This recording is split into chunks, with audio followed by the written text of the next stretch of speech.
राजा ने अभी अभी एक जंग जीता ही था कि तभी एक चील उड़ता हुआ राजा के महल में गया और अगले ही पल उसने राजा का रूप ले लिया। रानी उसे अपना पति समझकर उस पर भरोसा कर लेती है। कुछ ही देर बाद असली राजा महल में पहुंचता है। राजा ने जब ये सब देखा तो उसका खून खौल उठा, लेकिन तब तक वो बहरूपिया रानी के साथ सो चुका था। राजा ने गौर से देखा तो पाया कि ये कोई और नहीं बल्कि ओलंपस का देवता ज्यूस था। राजा ने गुस्से में अपनी तलवार निकाली, लेकिन ज्यूस तुरंत वहाँ से भाग निकला। कुछ समय बाद रानी प्रेग्नेंट हो गई। राजा से ये बेइज्जती बर्दाश्त नहीं हुई और उसने हुक्म दिया कि रानी और उस नाजायज बच्चे को बक्से में बंद करके गहरे समंदर में फेंक दिया जाए। उसने दहाड़ते हुए ज्यूस के खानदान को भयंकर श्राप दिया। आखिरकार ज्यूस भी अपना अपमान सह नहीं पाया और अपना कहर बरपाते हुए राजा को आधा इंसान और आधा जानवर यानी खूंखार राक्षस बना दिया। पर इतना होने के बाद भी वो राजा को बक्सा समंदर में फेंकने से नहीं रोक पाया। इसके बाद वो राक्षस बना राजा गायब हो गया और बक्सा कई दिनों तक समंदर की लहरों पर तैरता रहा, जब तक कि वो एक मछुआरे के हाथ नहीं लग गया। मछुआरे ने जब बक्सा किनारे निकाला तो उसे लगा पक्का इसमें सोने चांदी होंगे, लेकिन बक्सा खोलते ही होश उड़ गए। उसमें एक मरी हुई रानी और एक रोता हुआ बच्चा था। क्योंकि बच्चे की रगों में देवताओं का खून था, इसलिए उसमें आम इंसानों से कहीं ज्यादा जीने की ताकत थी। मछुआरे और उसकी पत्नी के बाल बच्चे नहीं थे, इसलिए उन्होंने इसे ऊपर वाले का तोहफा समझा और गोद ले लिया। उन्होंने उसका नाम पर्सियस रखा, जो अब उसी गांव में बड़ा होने लगा, क्योंकि यही बच्चा आगे चलकर दुनिया को बचाने और देवताओं के जालिम राज को उखाड़ने वाला महान हीरो बनने वाला था। मछुआरे ने आखिरकार पर्सियस को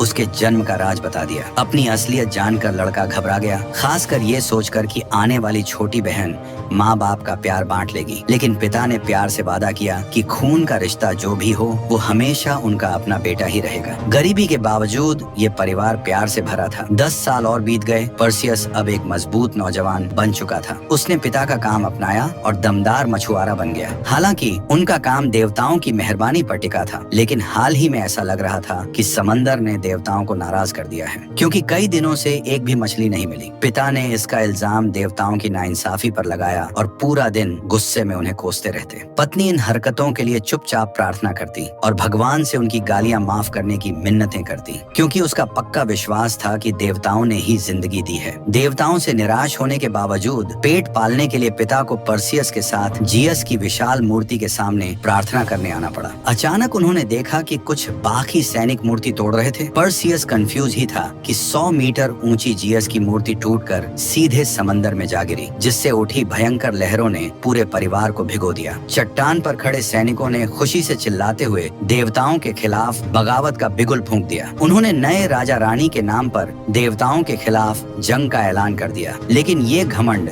देवताओं के खौफनाक गुस्से को बुलावा देने वाला था। साफ आसमान अचानक बदल गया, घने बादल छा गए और समंदर चीरते हुए अनगिनत डरावने राक्षस बाहर निकले। वो चट्टान पर मौजूद सैनिकों पर टूट पड़े और खूंखार दांत दिखाते हुए बिना दया के उन्हें गाजर मूली की तरह काटना शुरू कर दिया। ये खौफनाक नजारा देखकर पर्सियस ने नाव मोड़कर भागने की कोशिश की, लेकिन पिता ने रोका। हम बोट को घुमा लेंगे। नहीं, कुछ मत करो।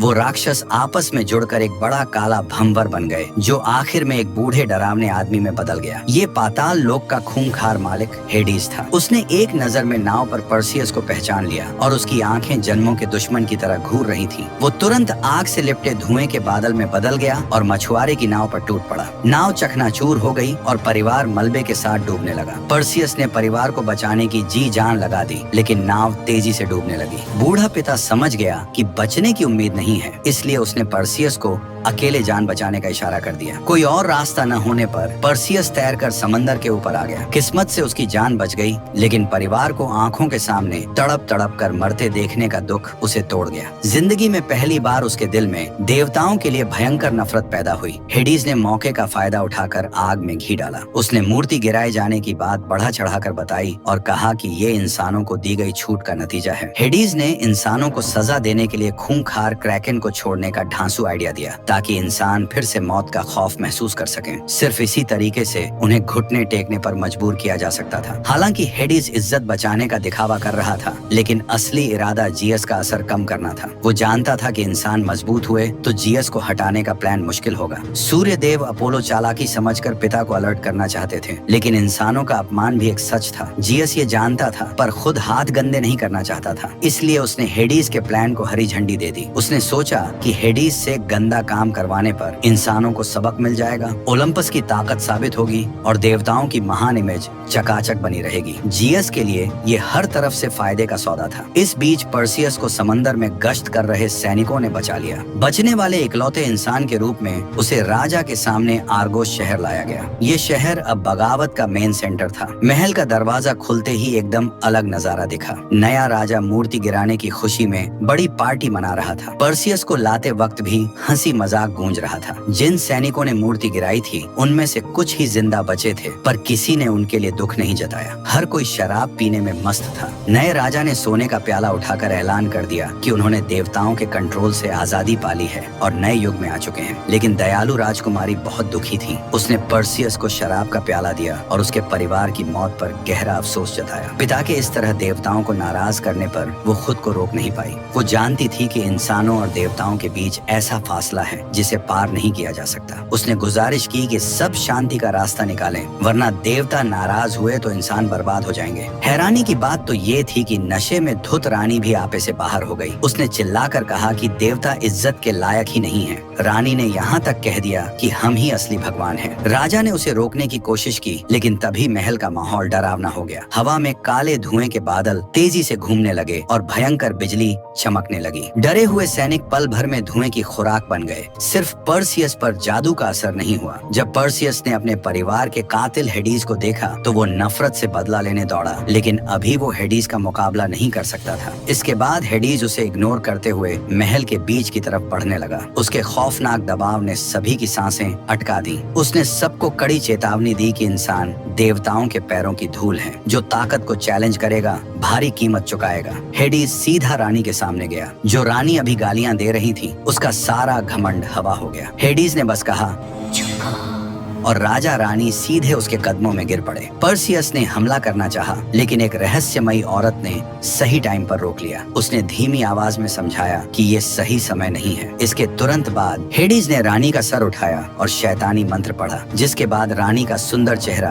देखते ही देखते झुर्रियों वाली डरावनी बुढ़िया में बदल गया। राजकुमारी ने रोकने की कोशिश की, लेकिन जादुई दीवार से टकराकर रुक गई। किसी की कुछ बोलने की हिम्मत नहीं हुई। हेडीज ने जीएस के नाम पर सजा देने का दिखावा किया, लेकिन असल में वो इंसानों का डर सोखकर ताकत बढ़ा रहा था। उसने ऐलान किया कि 7 दिन बाद सूर्य ग्रहण पर वो भयानक राक्षस क्रैकेन को जगाएगा, जो आर्गोस शहर को निगल जाएगा। कोई भी इंसान नहीं बचेगा जब तक कि इंसान माफी न मांगे और राजकुमारी को बलि न चढ़ा दे। सबसे बड़ी बात, हेडीज ने सारा इल्जाम जीएस पर मढ़ दिया। उसका शातिर मकसद था कि लोग जीएस से नफरत करें और प्रार्थना करना बंद कर दें। प्रार्थनाएं रुकते ही देवता कमजोर पड़ जाएंगे और तब हेडीज खुद राजा बन जाएगा। जाने से पहले उसने जानबूझकर पर्सियस का राज खोल दिया कि वो जीएस का नाजायज बेटा है, ताकि इंसान खुद उसे मार डाले। इसके बाद पर्सियस को अरेस्ट कर लिया गया। जेलर ने सच्चाई जानने के लिए उसे टॉर्चर किया। राजा वहां आया और उन्हें रोका। राजा ने ये दया भाव से नहीं किया था, बल्कि वो बेटी को बलि नहीं चढ़ाना चाहता था। उसे लगा कि आधा देवता होने के नाते पर्सियस दुनिया बचा सकता है। लेकिन पर्सियस ने कहा कि वो सिर्फ एक मछुआरा है। उसके परिवार को भी देवताओं ने मारा है। अगर उसमें ताकत होती तो क्या वो उन्हें जिंदा छोड़ देता? ये देखकर राजा की उम्मीदें टूट गईं और उसने पर्सियस को वापस जेल में डाल दिया। उसी रात वो रहस्यमयी औरत आयो फिर सामने आई। वो पहले पुजारिन थी, लेकिन एक देवता का प्यार ठुकराने पर उसे अमर होने का श्राप मिला था। अमर होना उसके लिए भयानक सजा थी, क्योंकि वो अपनों को मरते देखती रही। वो हमेशा से एक डेमीगॉड के जन्म का इंतजार कर रही थी, जो इंसानियत को आजाद कराएगा। आयो ने बचपन में पर्सियस की जान बचाई थी। उसने पर्सियस को असलियत बताई और याद दिलाया कि उसे क्रैकेन को हराना ही है। पर्सियस को यकीन नहीं था। वो सिर्फ हेडीज को हराकर बदला लेना चाहता था। आयो ने समझाया कि हेडीज को हराने के लिए पहले क्रैकेन को मारना पड़ेगा, क्योंकि वो हेडीज के खून से बना है। अगर क्रैकेन मरा तो हेडीज की ताकत आधी हो जाएगी और तब बदला पूरा होगा। आखिरकार पर्सियस मान गया कि उसे राक्षस को हराना ही होगा। जब राजा को पता चला तो उसने तुरंत कमांडर ड्रेको को एक बेहतरीन टीम के साथ भेजा। वो नरक के बॉर्डर पर रहने वाली 3 चुड़ैलों को ढूंढने जा रहे थे,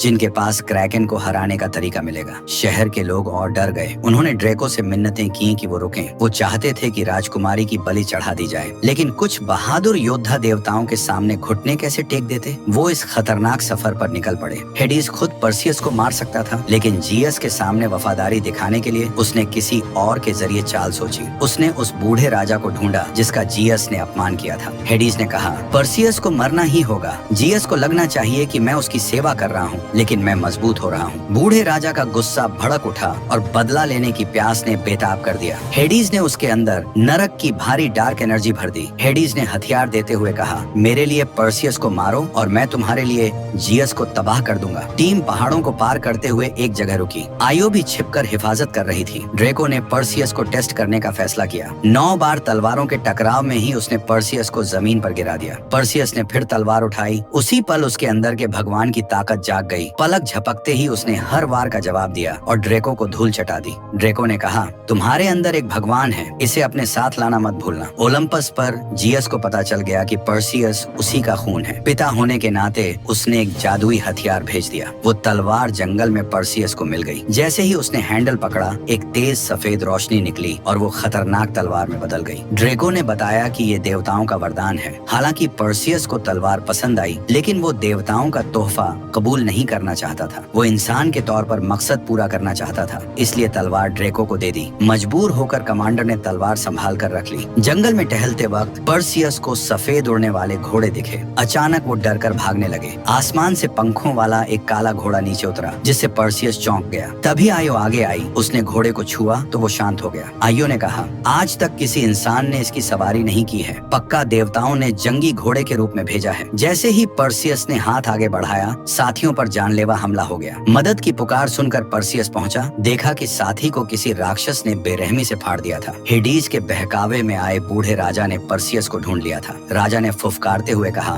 तुमसे तुम्हारे पिता की बदबू आती है। बूढ़े राजा ने सोचने का मौका दिए बिना जोरदार हमला कर दिया। वो पहले पर्सियस को मारना चाहता था, फिर जियस से बदला लेना चाहता था। पर्सियस ने जल्दी से तलवार निकालकर मुकाबला शुरू कर दिया, लेकिन वो तजुर्बेकार राजा का मुकाबला नहीं कर पा रहा था। राजा ने उसके हाथ पर तेज दांतों से काट लिया। साथी बचाने आ गए, लेकिन राजा को भयानक काली शक्ति मिल चुकी थी। उसे दर्द नहीं होता था। सभी ने मिलकर हमला किया, लेकिन फिर भी पलक झपकते ही आधे सैनिक गाजर मूली की तरह कट गए। जमीन पर गिरे पर्सियस को भी उसने उठा लिया। तभी ड्रेको ने अपनी तलवार चलाई और बूढ़े राजा का हाथ काट दिया। राजा कमजोर पड़ गया और दहाड़ते हुए भाग गया। सभी ने उसका पीछा किया। किसी ने ध्यान नहीं दिया कि उसका कटा हाथ जिंदा हो गया। खून के निशानों का पीछा करते हुए वो एक खंडहर जगह पहुंच गए। ड्रेको को खतरे का एहसास हुआ, लेकिन पर्सियस पीछे कैसे हटता। उन्होंने राजा को घेरने का प्लान बनाया। भाग रहे राजा को सैनिकों ने घेर लिया, लेकिन किसी ने सपने में भी नहीं सोचा था कि उस काले खून ने पल भर में एक बहुत बड़े बिच्छू राक्षस को पैदा कर दिया। भगदड़ का फायदा उठाकर राजा भाग निकला। इसी बीच जोरदार धमाका हुआ और रेत को चीरता हुआ एक और खौफनाक बिच्छू बाहर निकला, जो ट्रक के बराबर था। सब रूह कांप उठी। इतने विशाल राक्षस का सामना करते हुए लड़ने के अलावा कोई रास्ता नहीं था। दूसरी टीम ने बिच्छू के 2 डंक काट दिए, लेकिन गुस्साया बिच्छू पागल हो गया और उसका हमला बढ़ गया। तीसरी टीम का हाल और बुरा था। बिच्छू के एक वार ने उन्हें 10 मीटर दूर फेंक दिया और एक एक करके सबको हवा में उछालने लगा। एक साथी डर से सुन्न पड़ गया था। उसने तलवार बिच्छू के मुंह में घुसा दी। तड़पते बिच्छू ने बहुत सारा जहर बाहर निकाला। दूसरी तरफ ड्रेको मौके का फायदा उठाकर बिच्छू की पीठ पर कूद गया और दोनों तलवारें शरीर में घोंप दी। उसने साथियों से भाला फेंकने को कहा। तभी एक साथी ने भाला तेजी से कमांडर की तरफ उछाला। कमांडर ने हथियार पकड़ा, उल्टे हाथ से उसे बिच्छू के पार घोंप दिया और राक्षस को खत्म कर दिया। लेकिन पर्सियस जिस बिच्छू का सामना कर रहा था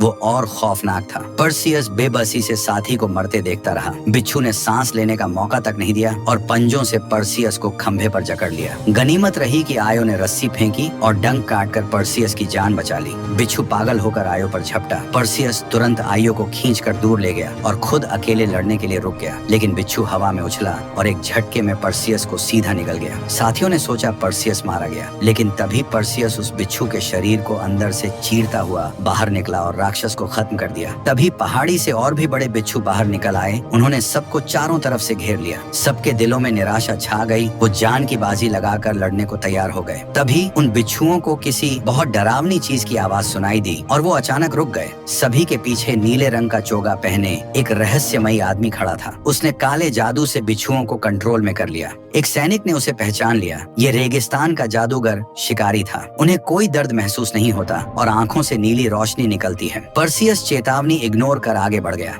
अचानक उसके हाथ में असहनीय दर्द हुआ। बूढ़े राजा का जहर तेजी से फैलने लगा और वो जमीन पर गिर पड़ा। ड्रेको ने पर्सियस से कहा कि जियस से प्रार्थना करे, लेकिन पर्सियस ने कहा कि वो मरना पसंद करेगा पर देवताओं के सामने नहीं झुकेगा। आधी रात होते होते पर्सियस की हालत बहुत खराब हो गई। आयो ठंडा पानी ले आई, लेकिन जैसे ही तंबू में कोई नहीं था, जादूगर शिकारी चुपके से अंदर आया। उसने नीली आग जलाई और सीधा पर्सियस के जख्म पर रख दिया। तंबू से दर्दनाक चीख सुनाई दी। बाहर खड़े लोग अंदर आ गए और जादूगर पर टूट पड़े, लेकिन कुछ नहीं बिगाड़ पाए। जादूगर शिकारी ने अचानक अजीब भाषा में कुछ कहा। आयो ने शांत किया और बताया कि ये डेमीगॉड का इंतजार कर रहे थे और पर्सियस ही उनका श्राप तोड़ सकता है। वो देवताओं का राज खत्म करने में मदद करने को तैयार है। तभी पर्सियस तंबू से बाहर आ गया। उसका जख्म तेजी से भर रहा था। अगली सुबह ड्रेको गुस्से में पर्सियस के पास गया। कहा कि तुम्हारे पास सबसे ताकतवर हथियार है, फिर भी अपनी जिद के कारण इस्तेमाल नहीं कर रहे। इन अजीब खतरों के सामने इंसानी हथियार किसी काम के नहीं है। लेकिन पर्सियस ने देवताओं के हथियार को छूने से मना कर दिया। कमांडर ने चुपचाप जादुई तलवार अपने थैले में रख ली। तभी जादूगर शिकारी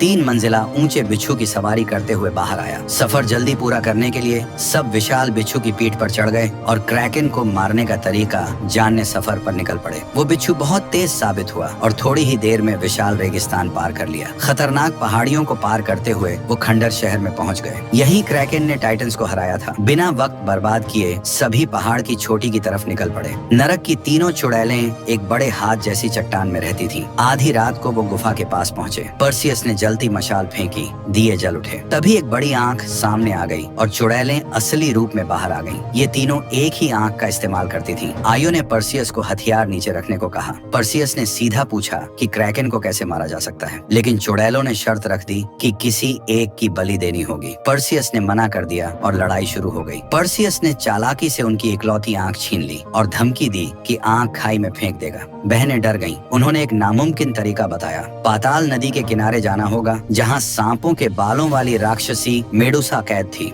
एथेना ने मेडुसा को श्राप दिया था, कोई भी जिंदा इंसान उसकी आंखों में देखता है तो पत्थर की मूर्ति बन जाता है। क्रैकन भी इससे बच नहीं सकता। पर्सियस ने साफ कह दिया कि वो काबू करने से बेहतर है सीधा सिर काट देगा। चुड़ैलों ने जाते जाते डरावनी भविष्यवाणी की कि जिंदा वापस आने की उम्मीद लॉटरी जीतने जितनी है। ये सुनकर कुछ शिकारियों के मन में डर पैदा हो गया। उनके सरदार ने लोगों को वापस जाने का आर्डर दिया और खुद पर्सियस के साथ आगे बढ़ता रहा। रास्ते में आराम करते वक्त जियस बूढ़े इंसान के भेष में पर्सियस से मिलने आया। उसने सलाह दी कि खतरा मोल लेना छोड़ दे, लेकिन पर्सियस ने देवताओं के साथ रहने से साफ मना कर दिया। जियस ने जोर नहीं डाला, जाते टाइम सोने का सिक्का दिया। इस बीच टीम के 2 शिकारियों ने जब भविष्यवाणी सुनी तो ढाल देकर वापस लौट गए। मेडुसा की कहानियों से सबके रोंगटे खड़े हो रहे थे, लेकिन हेडिस की प्लानिंग रोकने के लिए सब पाताल नदी की तरफ चल पड़े। बूढ़ा राजा पीछा नहीं कर रहा था। वो जानता था कि कोई मेडुसा की नजरों से बचकर जिंदा नहीं आ पाया। टीम पाताल नदी के किनारे पहुंच गई। दूसरी तरफ मेडुसा का ठिकाना था। नाविक सिर्फ मरे हुए लोगों की आत्माओं को पार कराता था। पर्सियस ने सोने का सिक्का उछाला। जादूगर शिकारी ने उसे नदी में डाल दिया। तुरंत 2 पानी के भूत एक बड़ी नाव खींचते लाए। घने कोहरे के बीच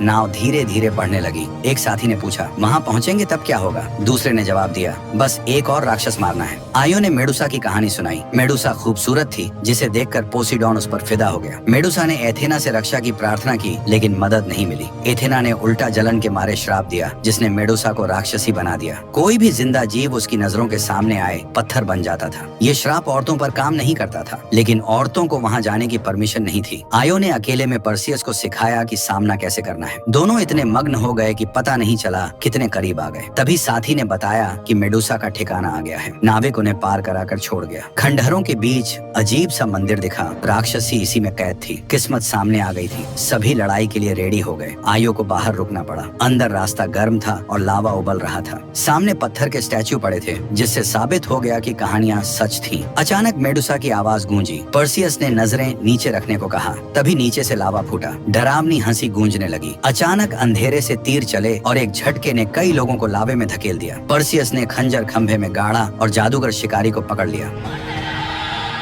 पर्सियस की आवाज सुनकर ड्रेको ने प्लान बदला और खुद वहीं रुककर पर्सियस को समय देने का फैसला किया। पर्सियस ने जादूगर को सुरक्षित खींच लिया। टीम अलग हो चुकी थी। 2 सैनिक मेडुसा को ढूंढ रहे थे। मेडुसा भूत की तरह बिना आवाज किए उनके पास आ गई। एक साथी ने खतरे को देखने के लिए ऊपर देखा और एक नजर ने काम तमाम कर दिया। वो पत्थर बन गया। दूसरा साथी डर के मारे चीखते हुए तलवार चलाने लगा। वो गुस्सा मौत बुला रहा था। मेडुसा ने सीधा हमला किया और उसे पत्थर बना दिया। वो गिरकर चकनाचूर हो गया। मेडुसा का मकसद टीम के हर आदमी को मारना था। पर्सियस ने जादूगर को छिपने को कहा और खुद को चारे के रूप में इस्तेमाल किया। जब वार खाली गया, मेडुसा पागल होकर पर्सियस के पीछे दौड़ पड़ी। पर्सियस भागने लगा। गुस्से ने मेडुसा का दिमाग खराब कर दिया था। वो समझ नहीं पाई कि ये जाल है। जब पर्सियस चक्कर लगाकर वापस पहुंचा, जादूगर ने हमला कर दिया। तलवार ने सिर्फ बाल काटे। मेडुसा ने अपनी पूंछ से उसे जकड़ लिया। जादूगर पर जादू का कोई असर नहीं हुआ क्योंकि शरीर हड्डियों का नहीं था। पर्सियस को मौका देने के लिए जादूगर शिकारी ने खुद को बम की तरह उड़ा लिया। बुरी तरह घायल मेडुसा पर्सियस की तरफ बढ़ी। पर्सियस ने ढाल की चमक में ढांसू तरीका ढूंढ लिया। इससे पहले कि वो तैयार होता, ऊपर खड़े ड्रेको ने हवा में छलांग लगाई और नुकीला पत्थर मेडुसा की पूंछ में घुसा दिया। दर्द से तड़प उठी मेडुसा ने ड्रेको को पत्थर बना दिया। पर्सियस का खून खौल उठा। उसने ढाल को शीशे की तरह इस्तेमाल किया। जैसे ही मेडुसा करीब आई, पर्सियस ने आंखें बंद की, घूमा और एक जोरदार वार कर मेडुसा का सिर काट दिया। सिर थैले में रखने के बाद पर्सियस गुफा से बाहर आया। चुड़ैलों की भविष्यवाणी सच साबित हुई। आयो की जान में जान आई। लेकिन तभी बूढ़ा राजा आ गया और उसने अपनी तलवार आयो के पेट के आर पार कर दी। राजा ने कहा, सिर्फ तुम और मैं। प्रेमिका को गिरते देखकर पर्सियस राजा पर झपटा, लेकिन राजा ने लात मारकर दूर फेंक दिया। राजा ताकतवर होता गया। उसने एक ही मुक्के से पर्सियस को जमीन पर गिरा दिया। अचानक पर्सियस की नजर जियस की तलवार पर पड़ी। आयो की बात मानकर उसने जिद छोड़ दी। उसने पिता की तलवार उठाई और पूरी ताकत से राजा पर वार किया। देवताओं के हथियार की ताकत मिलते ही पल भर में लड़ाई का पासा पलट गया। पर्सियस की तलवार ने बूढ़े राजा का दिल चीर दिया। मरते टाइम काली ताकत शरीर से बाहर निकल गई। राजा ने चेतावनी दी कि कभी देवताओं पर विश्वास न करें। पर्सियस आयो के पास आया, लेकिन जान बचाना नामुमकिन था। आयो का शरीर सुनहरे धुएं में बदल कर उड़ गया। जाते जाते उसने स्वर्ग का उड़ने वाला घोड़ा बुला लिया। पर्सियस को समझ आ गया कि देवताओं की ताकत माननी ही पड़ेगी। वो घोड़ा सवार होकर आर्गोस शहर की तरफ उड़ चला। इसी टाइम 7 दिन पूरे हो चुके थे। सूर्य ग्रहण शुरू हो चुका था। हेडीज ने क्रैकन राक्षस को जगा दिया। विशाल राक्षस ने खलबली मचा दी। वो आर्गोस शहर की तरफ बढ़ने लगा। लोग डर के मारे राजकुमारी की बलि की डिमांड कर रहे थे। गुस्से से पागल भीड़ ने राजकुमारी को बलि की जगह टांग दिया। समंदर से भयानक सूंड बाहर निकली और आधा शहर तबाह कर दिया। इंसानों का विश्वास खत्म होने से ओलंपस पहाड़ भी गिरने लगा था। हेडीज ने असली रूप दिखा दिया। वो सीधा ओलंपस पहाड़ की ओर बढ़ा। उसने ठान लिया था कि वो देवताओं का नया राजा बनेगा। जब हेडीज दुनिया खत्म करने वाला था, जियस ने अपना त्रुप का इक्का चला। आर्कस में अभी भी एक देव बना है। हेडीज उसे रोकने निकल पड़ा। जब पर्सियस बलि वाली जगह जा रहा था, आसमान फटा और हेडीज प्रकट हो गया। हेडीज ने क्रैकन को भेजा था, जिसका टेंटकल पल भर में सब तबाह कर सकता था। हेडीज ने पर्सियस को रोकने कई चमगादड़ राक्षस भेज दिए। एक चमगादड़ ने अचानक हमला कर मेडुसा के सिर वाला थैला छीन लिया। फिर शुरू हुई भयानक दौड़। पर्सियस ने घोड़े को भगाया और चमगादड़ का पीछा करने लगा। क्रैकन समंदर से पूरी तरह बाहर आ चुका था और दीवारें तोड़कर तबाही मचाने लगा था। चमगादड़ों का पीछा करते हुए पर्सियस ने एक चमगादड़ गिरा दिया, लेकिन जिस चमगादड़ के पास सिर था वो आसमान में उड़ गया। बिल्कुल सही टाइम पर उसके 2 पुराने साथी बिच्छू पर सवार होकर आए और बाकी दुश्मनों को खत्म कर दिया। क्रैकन इतना बड़ा था कि सूरज की रोशनी ढक गई। धरती कांप उठी। इतने बड़े राक्षस के सामने पर्सियस चींटी लग रहा था। एक चमगादड़ ने पर्सियस को क्रैकन के जबड़े की तरफ खींचा, लेकिन घोड़े ने बचा लिया। जब क्रैकन पकड़ नहीं पाया, उसने राजकुमारी की तरफ नजरें घुमा ली। पर्सियस ने हवा में छलांग लगाई और चमगादड़ के ऊपर कूदकर उसे मार दिया। समुद्री राक्षस राजकुमारी को निगलने ही वाला था। पर्सियस उठा, थैला उठाया और क्रैकन की तरफ दौड़ा। इस हमले ने गजब का असर दिखाया। जैसे ही क्रैकन ने मेडुसा की आंखों में देखा, उसका शरीर कांपने लगा और पत्थर बनाने वाला जादू फैलने लगा। क्रैकन की रफ्तार धीमी हो गई और वो पूरी तरह पत्थर की मूर्ति बन चुका था। क्रैकन राक्षस इस तरह हार गया। तभी बगावत भड़काने वाला आदमी डर के मारे पागल हो गया और राजकुमारी पर हमला किया। राजा ने अपनी जान की परवाह किए बिना उसे रोका। क्रैकन का शरीर टूटकर समंदर में गिर गया। पर्सियस ने मेडुसा का सिर भी उसी समंदर में फेंक दिया। क्रैकन का विशाल शरीर गिरा तो राजकुमारी लहरों में जा गिरी। पर्सियस बचाने कूदने ही वाला था कि हेडीज दोबारा आ गया। तभी आसमान में जोरदार बिजली गड़की और जियस ने पर्सियस की मदद की। पर्सियस ने तलवार उठाई और बिजली उसकी तलवार में समा गई। उसने वो तलवार सीधे हेडीज के सीने में घोंप दी। हेडीज पाताल लोक में जा गिरा। खतरा टलने के बाद पर्सियस गहरे समंदर से राजकुमारी को बाहर निकाल लाया। उड़ने वाले घोड़े ने रेत उछालकर होश में लाया। राजकुमारी ने पर्सियस को राजा बनाना चाहा, लेकिन पर्सियस ने ऑफर ठुकरा दिया। उसने कहा वो एक आम आदमी के रूप में देश की सेवा करेगा। इसे बनाने में बहुत ज्यादा मेहनत लगी है, इसलिए लाइक, शेयर और सब्सक्राइब करना बिल्कुल मत भूलना।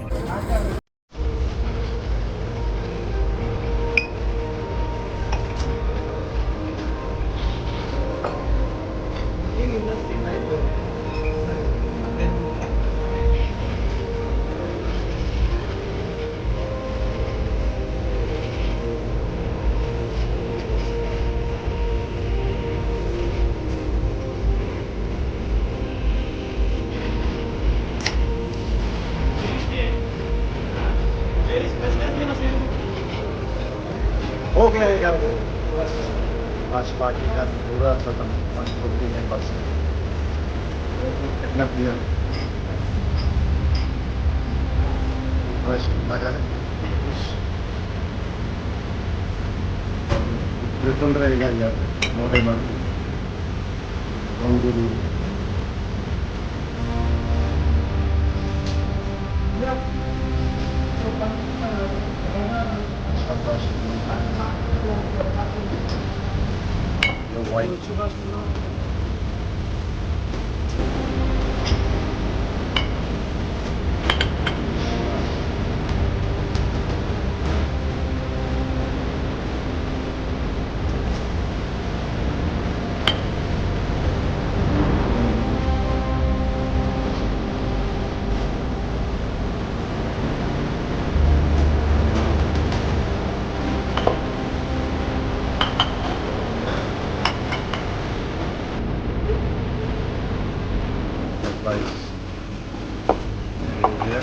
पूरा बाकी ये ट्रेबल रहेगा बस।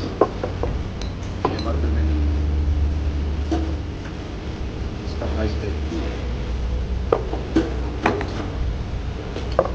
इसका प्राइस 4100। ये ट्रिपल रहेगा प्राइस। ये सैंडल का नहीं।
Small, up, bravo, apa?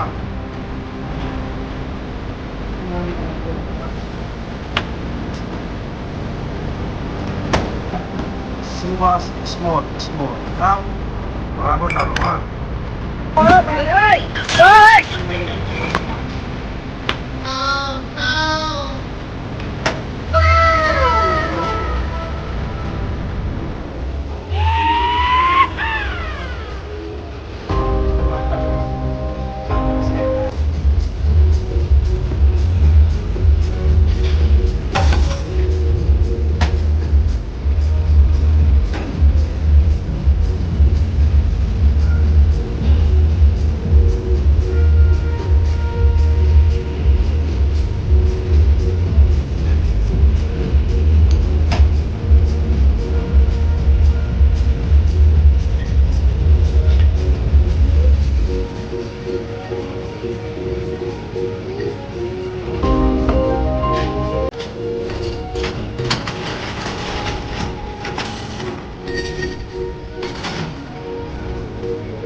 Thanks for watching my video. Don't forget to subscribe my YouTube channel Bodo Chukara Vlogs.